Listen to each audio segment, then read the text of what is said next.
is recognized for 5 minutes. Thank you, Madam Chair. Thank you, Secretary Austin, General McKenzie, and General Milley for being here today. It's a very important hearing that we're having here. I appreciate the committee's urgency in making this happen. While there was bipartisan support for withdrawal from Afghanistan, there were differences in opinion on how that should have been conducted. Something we should all be able to agree on is that the withdrawal should have been conditions-based and there should not have been any political motivation involved in this decision, which I don't think was the actual case. But, General Milley, I'd like to ask you, how often were you in contact with your Chinese counterpart discussing our evacuation efforts in Afghanistan? 0. Okay. And I agree with you, conditions-based. General Milley, on August 18th, you were quoted as saying, the time frame of a rapid collapse was widely estimated and ranged from weeks to months, and even years following our departure. There was nothing that I or anyone else saw that indicated a collapse of this Army and this government in 11 days. Between the 18th and the 21st of June, in just 4 days, 21 districts in 9 provinces fell to the Taliban, and the Afghan security forces quickly surrendered and abandoned their post. This was an obvious beginning to the end of the Afghan army and to the Taliban takeover.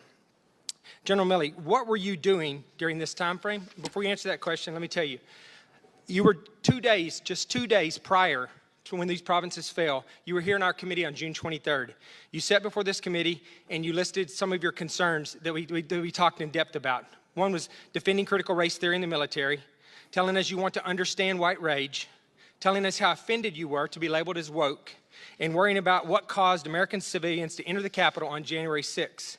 I submit to you that perhaps we would not have had 13 service members and hundreds of Afghans killed, 18 service members wounded, and countless U.S. citizens abandoned and left as Taliban hostages if you had been more focused on your duty to this country instead of defending and pandering to the Biden administration's woke social experiment with the United States military, doing book interviews, and colluding with Chinese military officials.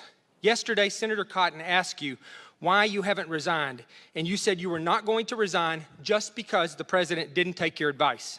Well, I submit to you, sir, that you should resign because of your dereliction of duty to this country and your inability to do your job and protect this country.